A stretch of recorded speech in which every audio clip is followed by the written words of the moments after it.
Very good morning to everyone. Welcome back at BBVN online class. आज बात करते हैं अकाउंटेंसी क्लास 12th की। In our previous class we have discussed that the calculation of sacrificing ratio, यानी कि अपनी पिछली क्लासों के अंदर अपन ने admission of a new partner के चैप्टर में से calculation of new profit sharing ratio discuss कर लिया, calculation of sacrificing ratio discuss कर लिया था। आज के अपन बात करते हैं valuation and adjustment of goodwill. Valuation and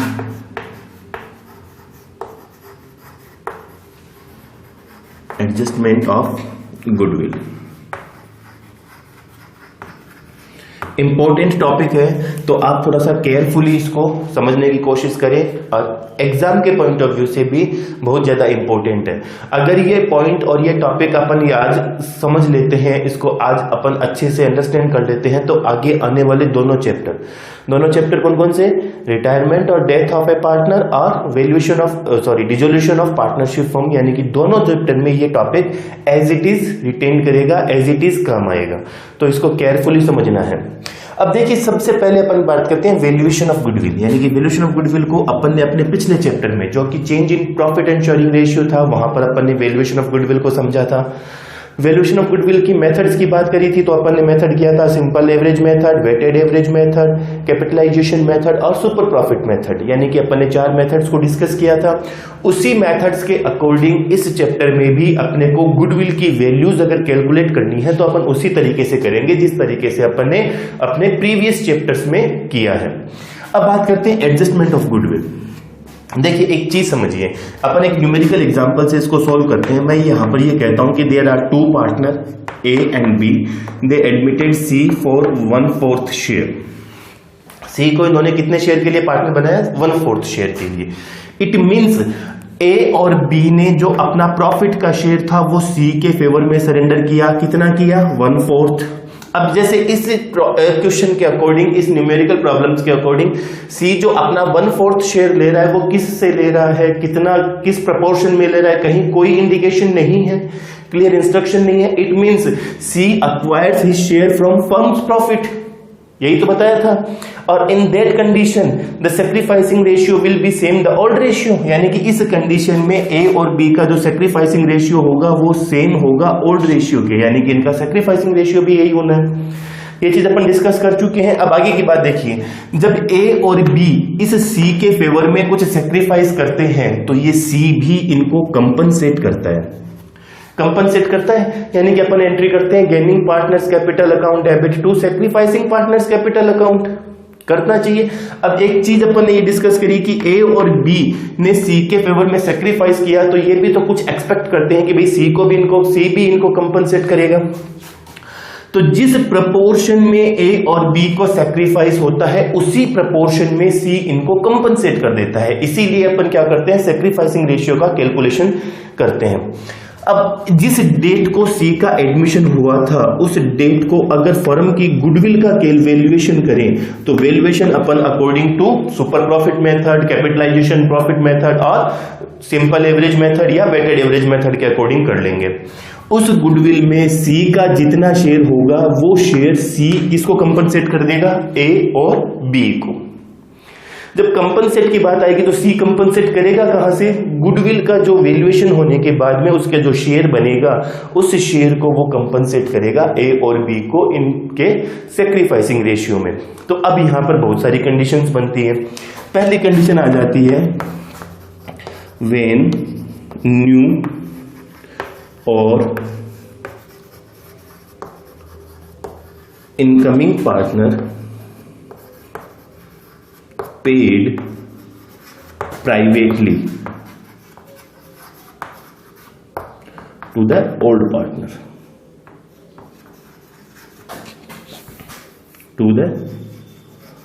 old partner, यानी कि सी जो है वो ए और बी को जब कंपनसेट कर रहा है तो सी प्राइवेटली, यानी कि बिजनेस को इसका कोई लेना देना नहीं है, सी प्राइवेटली ए और बी को कंपनसेट कर देता है। In that condition no entry will be required, कोई भी एंट्री अपन करते नहीं है, no entry will be required. कोई एंट्री नहीं की जाती है इन दैट कंडीशन। कब? जब व्हेन न्यू और incoming partners paid privately his share of goodwill in the proportion paid to the old partners in the proportion of their sacrificing ratio. In that condition no entry will be required. कोई entry maintain नहीं करते। क्यों नहीं करते? क्योंकि entry हमेशा अपन firms की book में करते हैं और फर्म को कोई लेना देना नहीं है। सी ने बाहर का बाहर ए और बी को कंपनसेट कर दिया और आफ्टर द कंपनसेशन ए और बी ने सी को पार्टनर बना लिया। कोई एंट्री नहीं करते। लेकिन अब जो आगे की बात है वो थोड़ी इंपॉर्टेंट है और उसको ध्यान से समझना। अब मैं यहां पर कंडीशंस नोट डाउन कर देता हूं। यानी कि सेकेंड कंडीशन है व्हेन न्यू और incoming partner brings his share of goodwill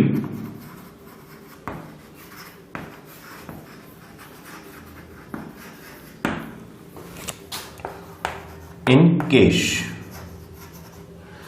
जब इनकमिंग पार्टनर और न्यू पार्टनर अपना गुडविल का शेयर, जितना भी शेयर उसका बनता है गुडविल में, वो कैश में लेकर आता है। जब ये कैश में लेकर आता है तब यहां पर दो कंडीशंस रहती हैं। यानी कि इस दोनों की pहली सब कंडीशन, अपन इसको सेकंड दे देते हैं, यहां पर इसकी पहली कंडीशन ले लेते हैं। Eight the time of admission of new partner, eight the time of admission of new partner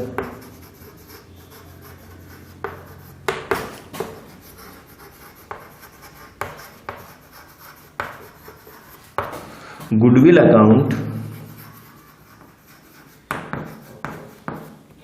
already appears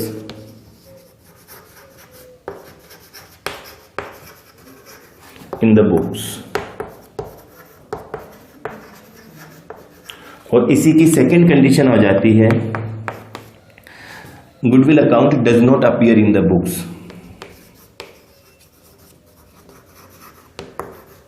goodwill account does not appear in the books।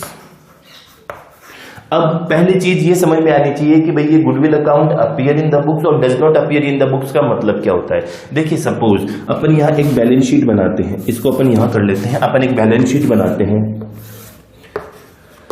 ये बैलेंस शीट है 31 मार्च 2019 को। अपना एग्जांपल अपन वही ले लेते हैं कि there are the two partner of A and B and their profit sharing ratio is 2:1। They admitted C as a new partner for 1/4 share at the time of the admission. और ये जो सी का admission हुआ था ये हुआ था 1/4 2019 को। यानी कि 31 मार्च 2019 को जो अपना फाइनेंशियल ईयर है 2018 और 19 वो क्लोज हुआ था। फिर अपना फाइनेंशियल ईयर स्टार्ट हुआ 2019 और 20 1 अप्रैल को। तो 1 अप्रैल को जब ए और बी ने सी को एक नए पार्टनर के रूप में एडमिट किया, यानी कि उस डेट को इनकी बैलेंस शीट बनी हुई होगी, पुरानी बैलेंस शीट बना रखी होगी उन्होंने, और उस बैलेंस शीट के असेट साइड में गुडविल का अकाउंट बैलेंस शीट में शो कर रहा है, यानी कि अपीयर है। That is called first condition.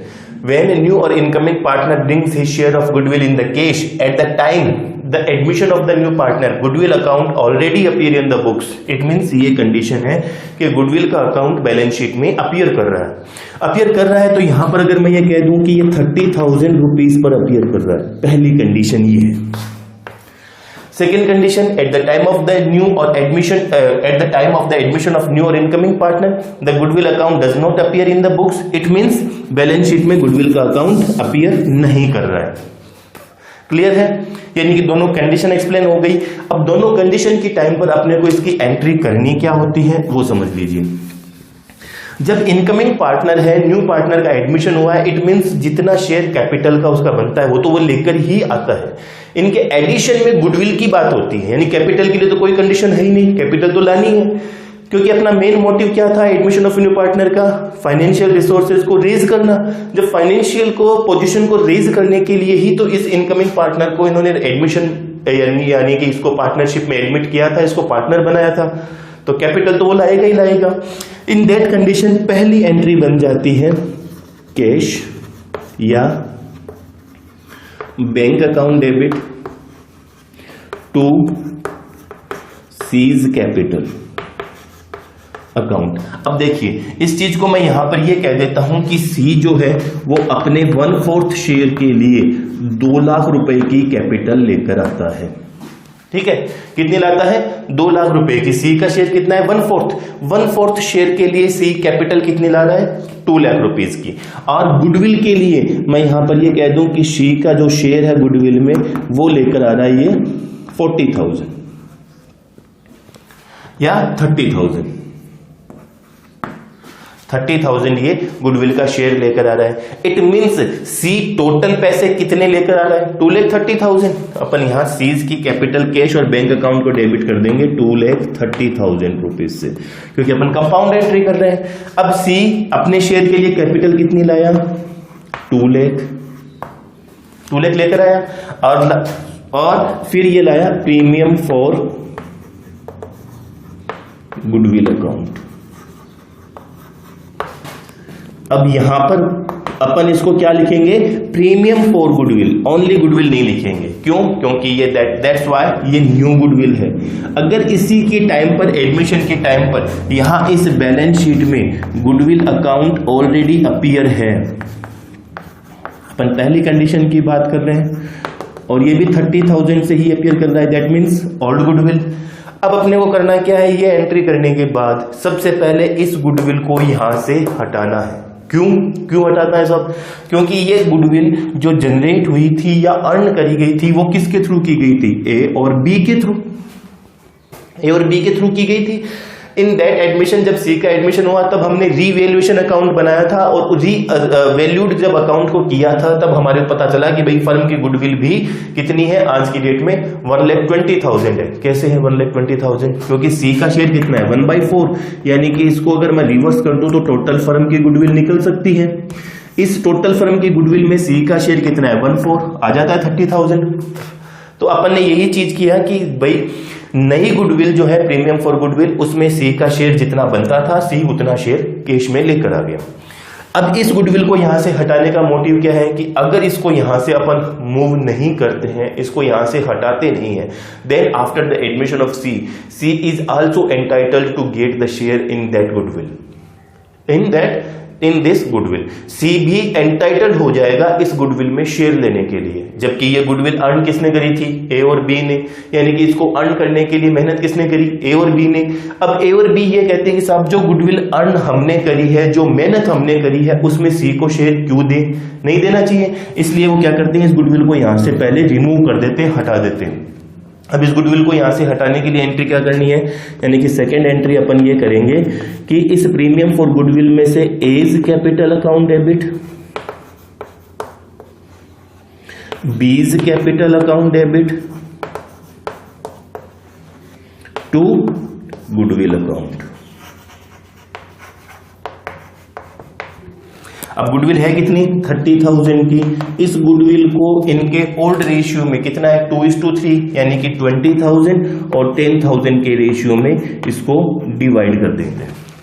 Second entry, पहली एंट्री नई गुडविल के लेकर आने की, सेकेंड एंट्री उस पुरानी गुडविल को यहां से हटाने की कर देती है।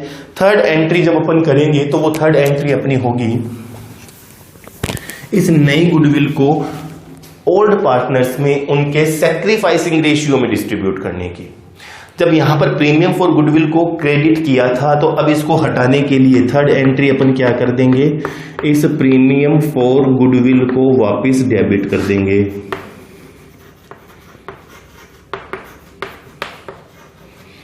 टू किसको देना है? ओल्ड पार्टनर को ओल्ड प्रॉफिट शेयरिंग रेशियो में।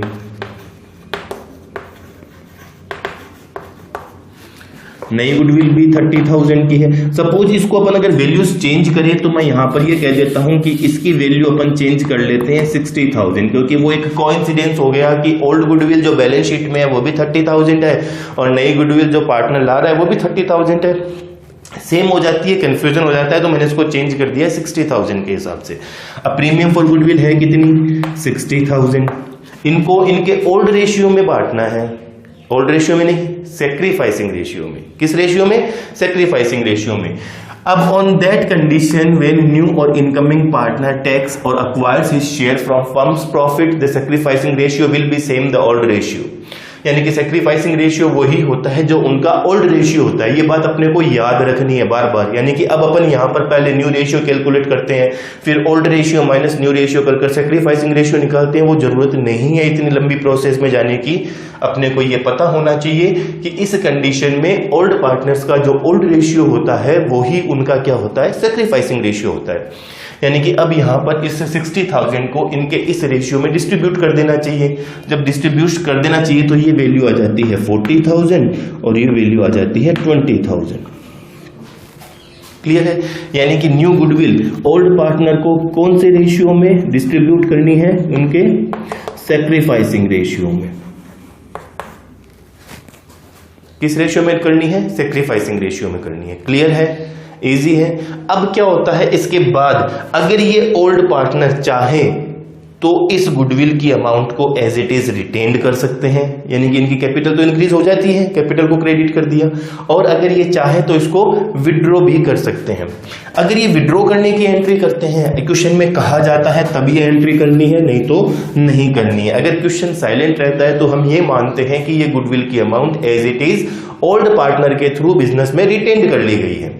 बट अगर क्वेश्चन में कहा जाता है कि half of the goodwill amount is withdrawn by the old partners और full of the amount is credited by the goodwill in the old partners is withdrawn, अगर उन्होंने पूरी अमाउंट विड्रॉ कर ली या हाफ अमाउंट विड्रॉ कर ली, तब हमारे को एंट्री क्या करनी है, A's capital account debit, B's capital account debit to bank या कैश। कौन सी कंडीशन में, जब जो गुडविल की अमाउंट इनके अकाउंट में क्रेडिट की गई थी उस अमाउंट को ओल्ड पार्टनर्स विड्रॉ कर लेते हैं।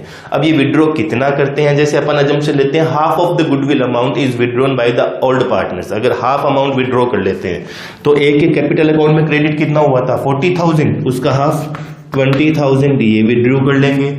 इसके अकाउंट में, बी के अकाउंट में क्रेडिट कितना हुआ था 20,000, उसका हाफ 10,000 ये विड्रॉ कर लेंगे। यानी कि फॉर्म ने 30,000 रुपीज का पेमेंट कर दिया ओल्ड पार्टनर्स को। क्लियर है? यानी कि फर्स्ट कंडीशन है व्हेन न्यू और incoming partners brings his share of goodwill in cash and that time the goodwill account is already appear in the books और goodwill account does not appear in the books. अगर goodwill account books में appear था, पहली condition अपन लेकर चल रहे हैं, तो सबसे पहले एंट्री कौन सी करनी है, उस गुडविल को यहां से हटाने की, यानी कि इस एंट्री को नंबर फर्स्ट पर करना है। सेकंड एंट्री गुडविल लेकर आने की entry, cash account debit to C's capital to premium for goodwill, हमने एंट्री कर दी।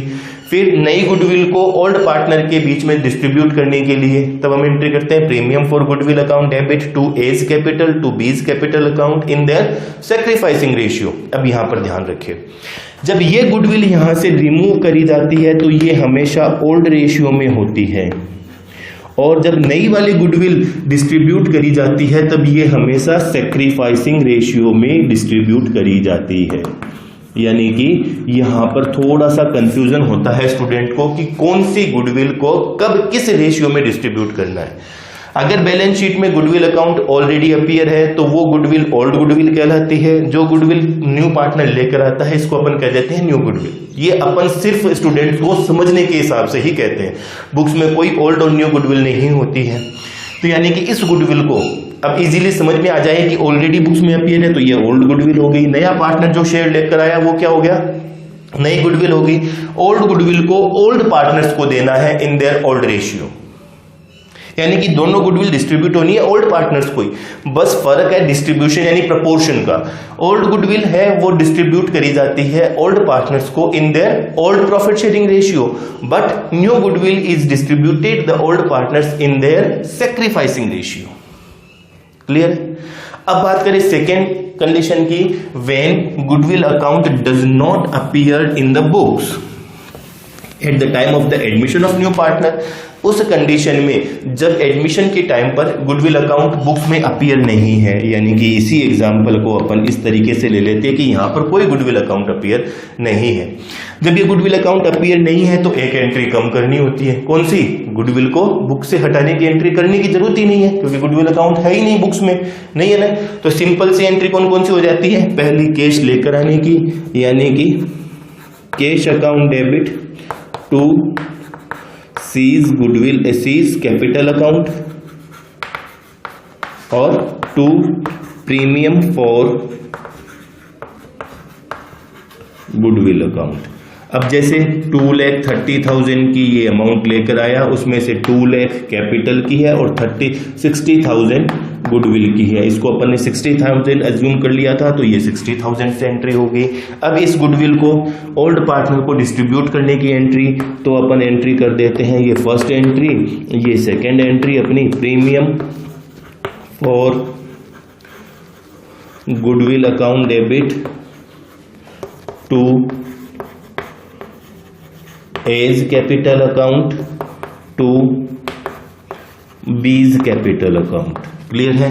ये प्रीमियम फॉर गुडविल 60,000 से डेबिट कर दिया, ये आ जाएगा अपना 40,000 और ये आ जाएगा 20,000। दैट्स व्हाट सिंपल एंट्री हो गई, यानी कि ये फर्स्ट एंट्री थी, ये सेकेंड एंट्री हो गई इन their sacrificing ratio.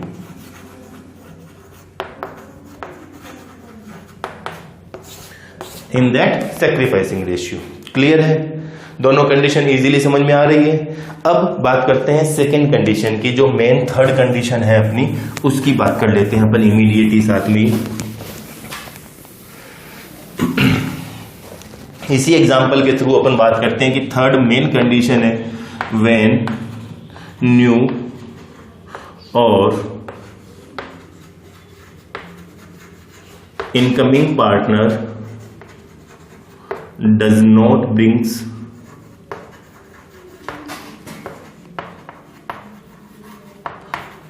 his share of goodwill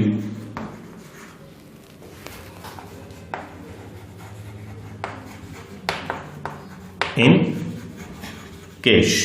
पहली कंडीशन थी कि जब इनकमिंग और new partner brings his share of goodwill in cash, and second condition है व्हेन न्यू और incoming partner does not brings his share of goodwill in cash, cash में लेकर नहीं आ पाता है। तब सेम इसकी दो सब कंडीशन है, goodwill account already appear in the books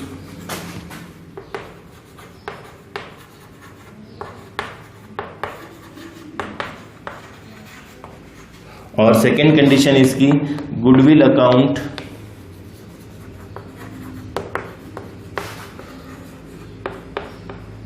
does not appear in the books. ये दो मेन कंडीशन, ये मेन कंडीशन, दो सब कंडीशन इसकी। अपने को करना क्या है? फर्स्ट जो अपना सिचुएशन थी, कंडीशन थी व्हेन न्यू और incoming partner bring his share of goodwill in cash, यानी कि कैश में लेकर आने की एंट्री हम करते थे। तो अब यहां पर क्या एंट्री हो जाएगी? कैश तो आया ही नहीं, पैसा तो, यानी कि कैपिटल तो वो लाया ही होगा, गुडविल नहीं ला रहा कैश में। यहां पर अपन ये कहते हैं कि अपन सिर्फ किसकी बात कर रहे हैं? गुडविल की। कैपिटल तो लाया ही होगा, लाया होगा, तब अपन एंट्री कर देते हैं cash account debit to C's capital account. कितने रुपए लाया? 2 लाख रुपए लाया सब। किस चीज के? कैपिटल के। सेकेंड एंट्री हम कर देते हैं। अब बात आ जाती है, करे क्या? गुडविल को इनको कंपनसेट तो करना ही है, ए और बी को। अब कंपनसेट करे कहां से? सी तो कैश में लाया ही नहीं पैसे, तो हम एक नई एंट्री कर देते हैं, C's current account debit to A's capital account to B's capital account. ये कंडीशन तब है जब गुडविल अकाउंट अपीयर नहीं है बुक्स में, यानी कि सेम चीज। अब गुडविल लाया कितनी था? गुडविल की अमाउंट कैलकुलेशन की थी तो कितनी आई थी? 60,000। इसको इनके सैक्रिफाइसिंग रेशियो में डिस्ट्रीब्यूट कर देते हैं। अब आप कहते हो कि सर ये सी को करंट अकाउंट को क्यों डेबिट किया, तो ये जो कंपनसेट करेगा वो करेगा कौन, सी तो करेगा ए और बी को, तो सी के करंट अकाउंट को डेबिट कर दिया। हम ये कहते हैं कि इस करंट अकाउंट के थ्रू हमने एक नया अकाउंट ओपन किया है, सीज करंट अकाउंट। सी के पास अभी पैसे थे नहीं गुडविल के लाने के लिए कैश में, तो उसने ये कहा कि साहब जब बिजनेस में प्रॉफिट हो, मेरे एडमिशन के बाद में जब प्रॉफिट होगा तो यानी कि प्रॉफिट में मेरा शेयर भी होगा, तो उस शेयर में से आप अपने आप को कंपनसेट कर लेना। तो हमने सी के करंट अकाउंट को डेबिट कर दिया। इन फ्यूचर जब बिजनेस को प्रॉफिट होता है और सी का शेयर आता है, तो उस शेयर से इस करंट अकाउंट को अपन राइट ऑफ करते जाते हैं और एटलीस्ट इसको जीरो कर देते हैं, नील कर देते हैं। सिंपल चीज है। अब अगर इसी पार्टनर को, इसी गुडविल को अगर ये ओल्ड पार्टनर विड्रॉ कर लेते हैं, तब हम इसको रिवर्स एंट्री कर देते हैं कि A's capital account debit, B's capital account debit to cash या बैंक। क्लियर है। इसकी सेकेंड सब कंडीशन की बात करें तो हमने कहा कि goodwill account is already appear in the books, यानी कि यहां पर वही चीज हमने बैलेंस शीट बनाई और यहां पर गुडविल अकाउंट 30,000 से रिटेन कर रहा है, स्टैंड कर रहा है, बुक्स में अपीयर हो रहा है। तो सबसे पहले इस गुडविल को यहां से रिमूव कर दो। इस गुडविल को रिमूव करने की पहली एंट्री बन जाएगी A's capital account debit, B's capital account debit to goodwill. कौन से रेशियो में, ओल्ड रेशियो में। Old goodwill distributed to the old partners in their old profit sharing ratio. कितनी है 30,000। ओल्ड प्रॉफिट शेयरिंग रेशियो कितना है 2:1, यानी कि 20,000 और 10,000। अब सारी एंट्रियां उसी तरीके से कैपिटल लेकर आने की एंट्री, कैपिटल कंट्रीब्यूशन की एंट्री करते हैं। Cash account debit to C's capital, premium for goodwill तो कैश में लाया नहीं, यानी कि third entry C's current account debit to A's capital to B's capital in their sacrificing ratio, sacrificing ratio. और फिर उस गुडविल के अमाउंट को अगर ओल्ड पार्टनर्स विड्रॉ कर लेते हैं तो हम एंट्री क्या कर देते हैं, A's capital account debit, B's capital account debit to cash या बैंक। क्लियर है। यानी कि गुडविल के एडजस्टमेंट से रिलेटेड आज अपन ने सारे टॉपिक कवर करिए हैं। अब आपको करना क्या है, आपको इन सारे टॉपिक्स को रिकॉल करते हुए इसको रिवाइज करना है। अपन अपनी अगली ऑनलाइन क्लास में इनके कुछ न्यूमेरिकल क्वेश्चंस के साथ में मिलेंगे। तब तक आपको इसको रिवाइज करना है, रिकॉल करना है। Thank you.